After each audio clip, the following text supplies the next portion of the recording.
أشهد أن لا إله إلا الله وحده لا شريك له وأشهد أن محمدا عبده ورسوله أما بعد فأعوذ بالله من الشيطان الرجيم بسم الله الرحمن الرحيم. Today's sermon is about why do people need a human being for a God? I read from the Quran, chapter 30, which says, وَأَقِمْهِ وَجْهِكَ لِلدِّينِ حَنِيفًا فِطْرَةَ اللَّهِ الَّتِي فَطَرَ النَّاسَ عَلَيْهَا لَا تَبْدِيلَ لِخَلْقِ اللَّهِ ذَلِكَ الدِّينُ الْقَيِّمُ وَلَكِنَّ أَكْثَرَ النَّاسِ لَا يَعْلَمُونَ, which I interpret as follows.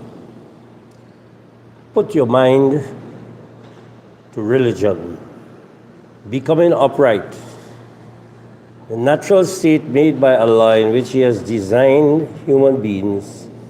There is no changing of Allah's design. This is a straightforward religion, but most people don't know.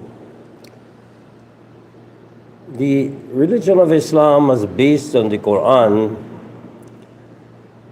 is not designed to criticize other faith systems, other religions. The Quran does not criticize other scriptures, other beliefs of people. In fact, it encourages us to read and accept the teachings of other faith systems and gives us instructions as how to relate to people of different faith systems.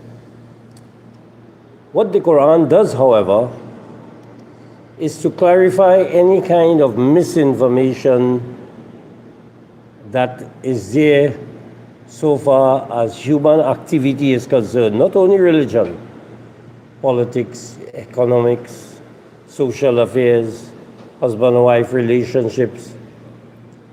In other words, the Quran has come as a book of truth. It teaches us how to distinguish between truth and falsehood. And in almost every religion, you do have differences of opinion. There are so many denominations among Christianity, not only differing, but sometimes condemning one another. The entire Christian church is divided into 2 or 3 sections, the Eastern Orthodox, Roman Catholics, and Protestants. And among each of these, there are also different divisions again.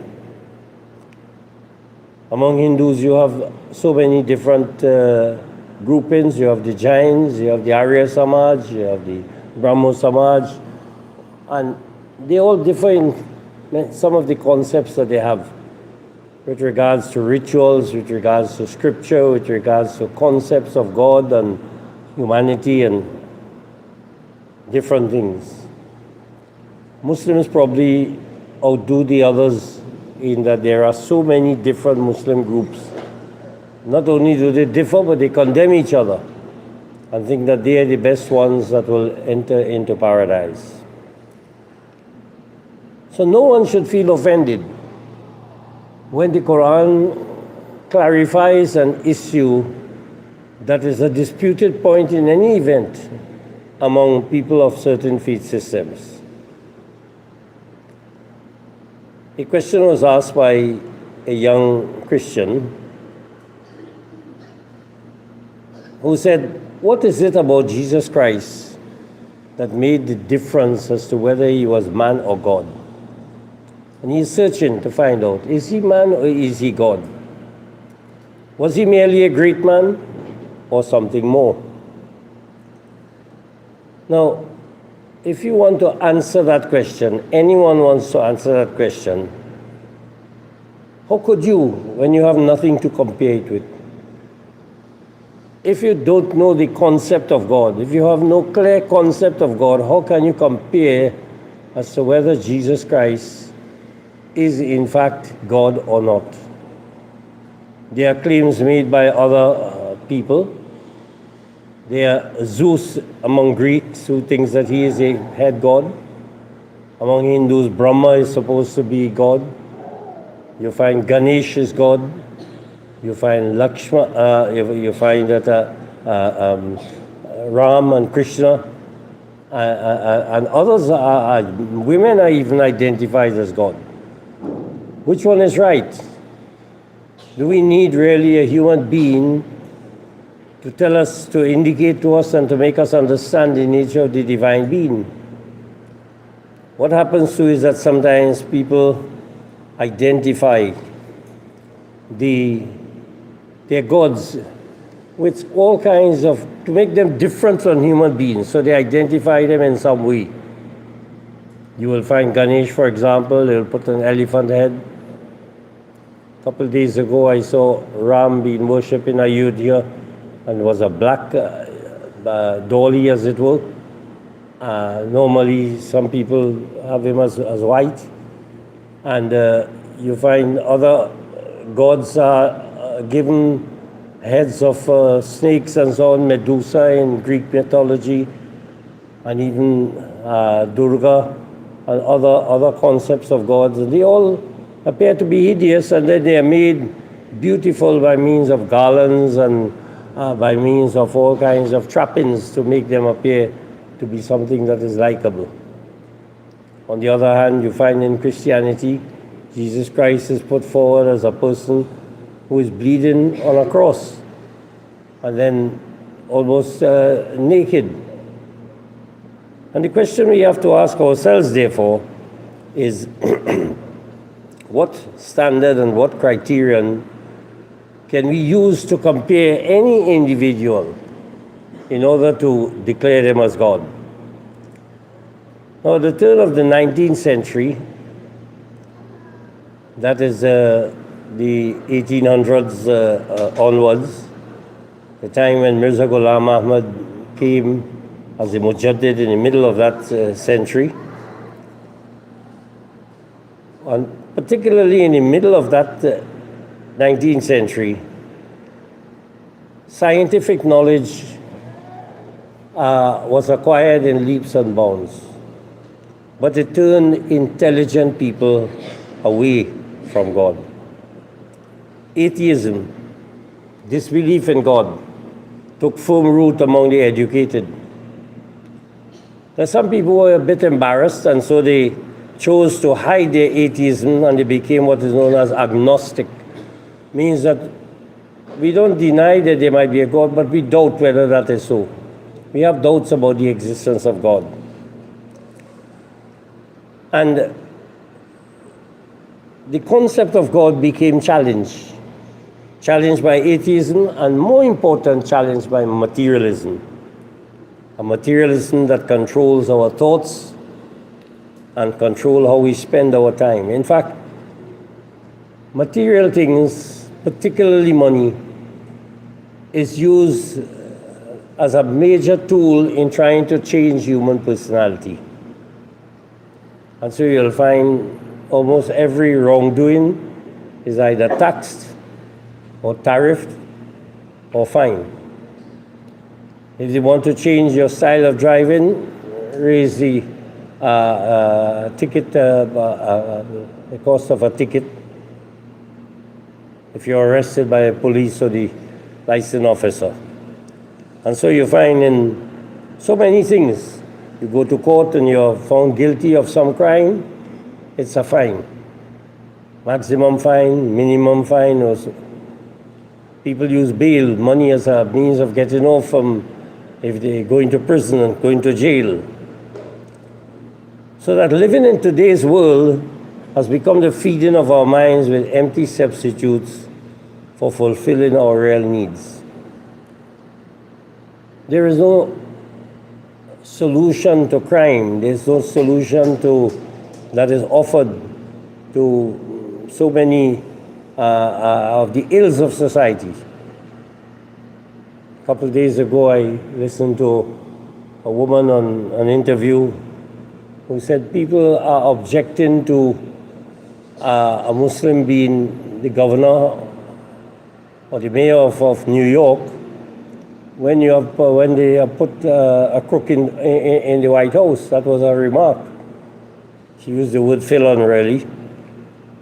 So that moral standards, even at the highest level, and we know that is going on right now with certain files that are being disclosed, whether you're royalty, whether you are in a high political position or military, whatever it is, you find that crime is there and all sorts of immorality. One of the top generals, I think it was, or commanders in Canada some years ago, was found to be a murderer. He murdered several people and didn't know it. People didn't know until later on he was arrested and is probably still in jail. So our desire, the human desire for feeling and expressing our spiritual needs is denied, or is suppressed, or is replaced by meaninglessness, which is shoved down our throats like force-fed zombies, seeking the latest fashion, the latest entertainment, the latest game, or the latest fast food, as the case may be. Now, it doesn't mean that these things are bad or wrong. Islam teaches us that it is the use or misuse of something which determines whether it is good or bad. Christmas time, for example, members of our own Jamaat would go around distributing gifts to children, which is developing their generosity and charitable nature that Allah will recognize. You don't really need a God to do that, but it's done for Diwali, maybe for Eid, or maybe for on other occasions as well, so that the doing of good is always allowed in Islam. We just utilize the occasions as they come about. But that brings us to the most important point. Is it necessary to have a person as God in order to understand the nature of the divine being? In the last century, and even in this the last 2 centuries, conflict in religion became a conflict in the concept of God. Any new religion became a religion without God. As human beings acquired greater knowledge and understanding of the material and the physical world, materialism became the new religion. They just worship the material things of life. How do we know that God is in fact a human being? Could God have been a black hole? It is said the black hole is something in outer space that brought about the existence of this world. Maybe that is God. Why do we confine it to a human being? Some people look at the sun, look at the moon.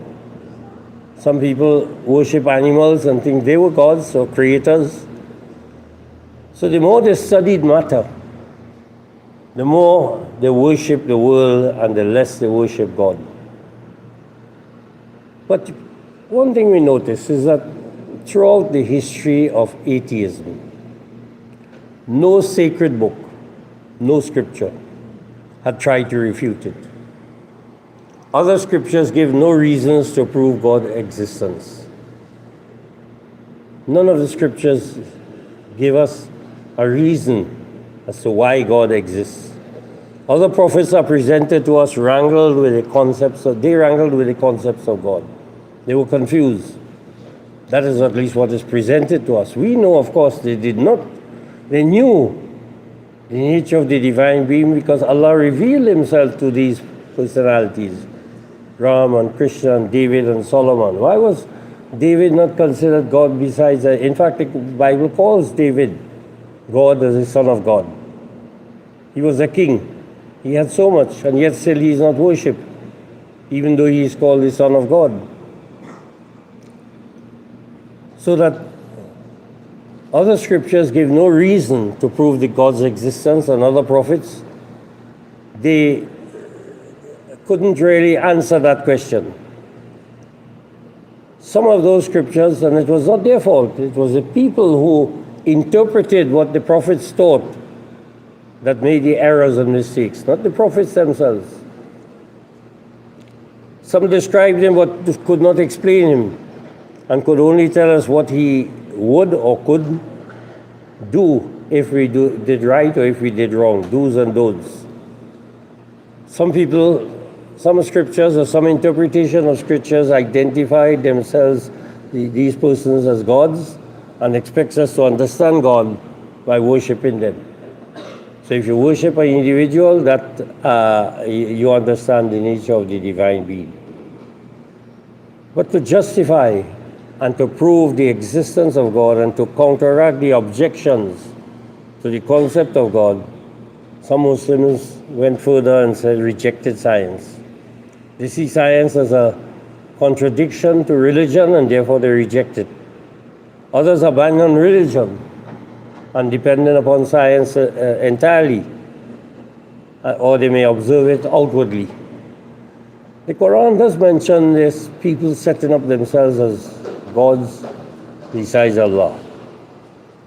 It speaks about Abraham, for example, who had a dispute with someone. Do you not think about the one who argued with Abraham concerning his nurturer, in that Allah had granted him possessions? The one who argued with Abraham felt that he was, in fact, God. In the case of Moses, Pharaoh said to Moses, if you take a God that is not me, I will surely place you among the prisoners. The lengths and the extent to which people who believe themselves to be gods go has created so much havoc. And unless people understand that you cannot make a human being a god, otherwise there will be so much of suffering in the world. It happened with Hitler, and we see it happening right before our eyes in so many parts of the world. So it is important for us to ask the question. Take Jesus Christ, for example. Was he God or not? The first thing is, people tried to make something of his birth and said it was miraculous. There's no evidence for that. Nobody was there, there are no videos, there are no audio, there are no evidence to show, eyewitnesses to show that in fact his mother was a virgin when he was born. And we know that is virtually impossible to establish. They said he died on the cross. There's no evidence for that as well. There are a lot of arguments that show, in fact, that he was taken on alive. But the New Testament does indicate to us certain things. He himself said God is a spirit. Jesus said so. In John, Gospel of John, chapter 1, God is a spirit. And later on he said, a spirit doesn't have flesh and bones. So if God is a spirit and a spirit doesn't have flesh and bones, how can you take a person with flesh and bones and make that person God? He himself had flesh and bones. He slept, he wept. These are not attributes of God. In fact, he ate food. And once you ate food, it's necessary to defecate, to go to the washroom. Jesus Christ has given us no teachings to show us how to clean ourselves, as the Prophet Muhammad gave us about wuzu and ghusl, bathing. In fact, the followers of Jesus Christ, almost 1,000 years afterwards, learned how to bathe themselves, having learned it from the Muslims, the followers of the Prophet Muhammad. They didn't know how to establish running water and utilize it. If you read the history of kings and queens and others, and the history of London and some of these other places, you'd be horrified to know that these were people who were supposed to be intelligent and living in a society that was supposed to be the colonial masters of the world, and they didn't know what basic cleanliness was. The Quran says every prophet of God, we cause them to walk in the marketplace and eat and drink like anybody else. So that, how do we judge a person? As a Christian young gentleman asked. The features of Jesus Christ that we see, and they're remarkable, there's no doubt about it. But what has he left the world with? Today we find his followers are still fighting, even though they say he came with peace on earth, but his own followers are increasing in weaponry, murder, killing, and his teachings seem to have no effect on the community and society. Not that they are there and they are not being implemented. They are not there. There are no ideas and concepts to teach humanity how to behave properly. Turn the other cheek is not a practical teaching at all.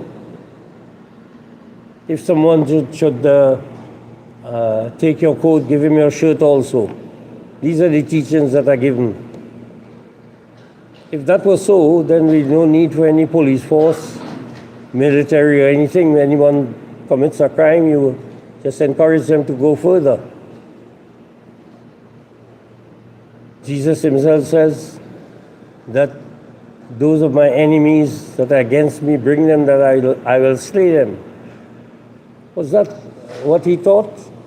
We say no. We as Muslims say no, that is not the stages of Jesus Christ. And I think that supports what a pastor, as a teenager, I read a book written by a pastor by the name of Pastor Powell Davies. And he said that the teachings of Jesus Christ that are new are not true. And the teachings that are true are not new. And I verified that, because much of the teachings that are true in the gospel are actually borrowed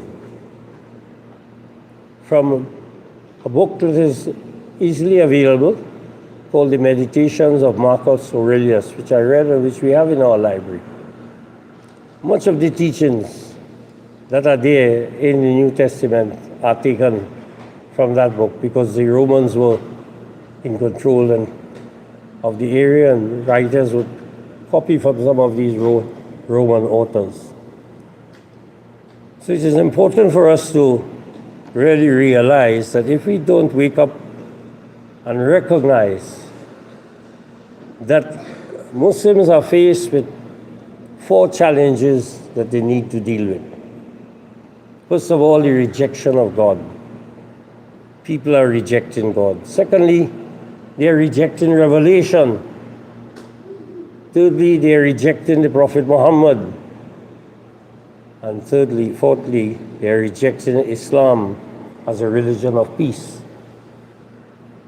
So the standard of greatness of any person is to be judged against the personality of the Prophet Muhammad. That is why Allah has raised him up as a Khatamun Nabiyyin, the excellence of the paragon of virtues of all the prophets of God. That he in his personality shows the beauty of Jesus Christ and David and Solomon and Rama and Krishna and all of these. Islam does not condemn these. It merely utilizes the truth that were promoted by these people and shows how they can be put into good effect to make a better community and society. So compared to other prophets, what in fact did Jesus Christ achieve? There's little that we can say. In fact, some people are of the opinion that the Gospels are not really of importance.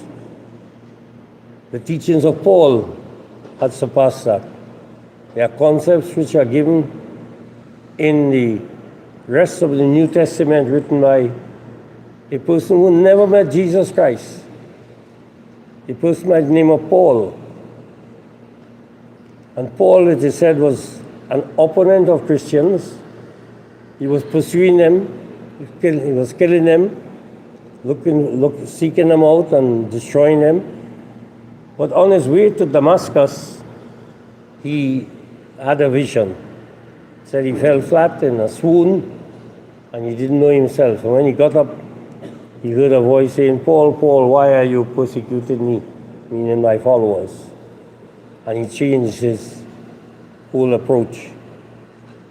But Paul did not change his faith. He changed his method. Instead of now persecuting Christians from outside, he decided to go inside and change his teachings. And so he came up with so many different things that were strange.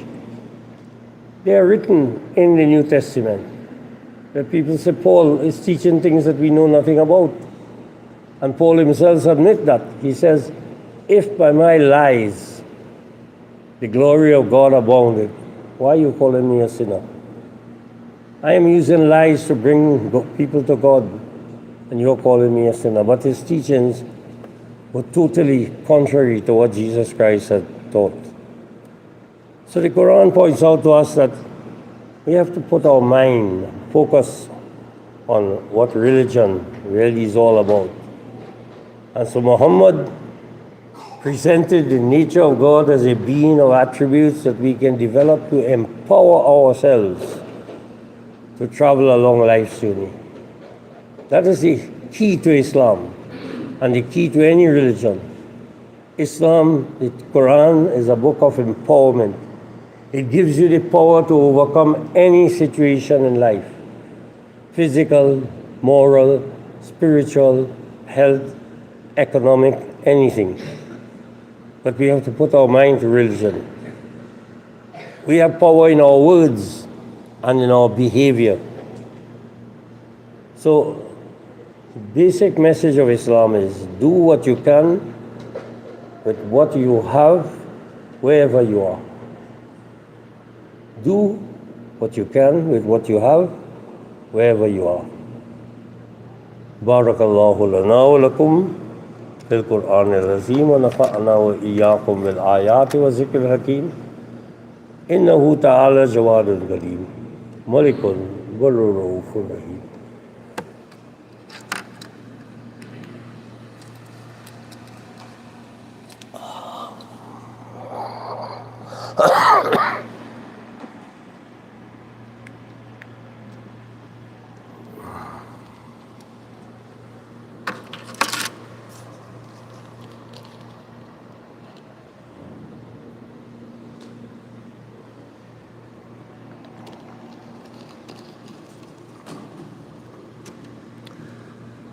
Alhamdulillah, nahmaduhu wa nasta'inuhu wa nastaghfiruhu wa nu'minu bihi wa natawakkalu alayhi. Wa na'udzu billahi min shururi anfusina wa min sayyiati a'malina. May yahdihillahu fala mudilla lahu wa may yudlil fala hadiya lahu wa nashhadu an la ilaha illallah wahdahu la sharika lahu wa nashhadu anna Muhammadan abduhu wa rasuluh. Allahumma salli ala Muhammadin wa ala ali Muhammad kama sallaita ala Ibrahim وعلى آل إبراهيم إنك حميد مجيد. اللهم بارك على محمد وعلى آل محمد كما باركت على إبراهيم وعلى آل إبراهيم إنك حميد مجيد. اللهم انصر من نصر دين محمد صلى الله عليه وسلم واجعل منهم. اللهم اخذل من خذل دين محمد صلى الله عليه وسلم ولا تجعل منهم. إن الله يأمر بالعدل والإحسان وإيتاء ذي القربى وينهى عن الفحشاء والمنكر والبغي يعظكم لعلكم تذكرون. اذكروا الله يذكركم وادعوه يستجب لكم ولذكر الله أكبر.